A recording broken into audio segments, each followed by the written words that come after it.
பாக்கியராஜின் மறைவுக்கு தூத்துக்குடி MP கனிமொழி இரங்கல் தெரிவித்திருப்பது தமிழின் முன்னணி திரைக்கலைஞர் மறைவு மிகுந்த வருத்தம் அளிக்கிறது என்றும், ஜனரஞ்சகமான படைப்புகளால் தடம் பதித்து 50 ஆண்டுகளாக தமிழ் திரைத்துறைக்கு பல முக்கிய பங்களிப்புகளை பாக்கியராஜ் அளித்திருக்கிறார் என்று கனிமொழி MP பாக்கியராஜிற்கு புகழாரம் சூட்டி ஆழ்ந்த இரங்கலை அவர் தெரிவித்திருக்கிறார்.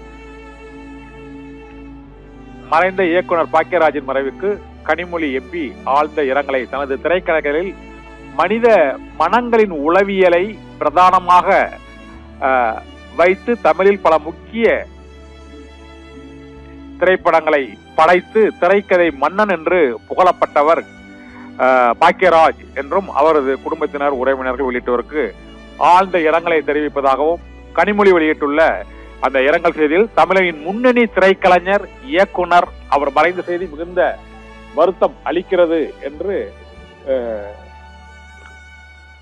MP கனிமொழி ஆழ்ந்த வருத்தத்தை தெரிவித்திருக்கிறார். கடந்த 50 ஆண்டுகளாக தமிழ் திரையுலகில் பல முக்கிய பங்களிப்புகளை அளித்தவர். திரைக்கதைகளில் மனித மனங்களின் உளவியலை பிரதானமாக வைத்து தமிழில் பல முக்கியமான திரைப்படங்களை எடுத்து மக்கள் மத்தியில் வரவேற்பை பெற்ற படைப்புகளை அவர் வழங்கி இருக்கிறார் என்றும் கனிமொழி வெளியிட்டுள்ள அந்த இரங்கல் செய்தியில் அவர் குறிப்பிட்டிருக்கிறார்.